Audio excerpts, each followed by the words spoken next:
In a second, we'll find out. And once you get it installed, this is what you should have. So the regular turn signal flash, and then boom, right into the red. Damn. Let's see that with the lights off.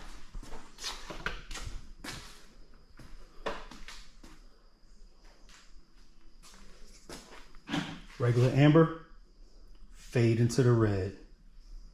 Nice. Nice.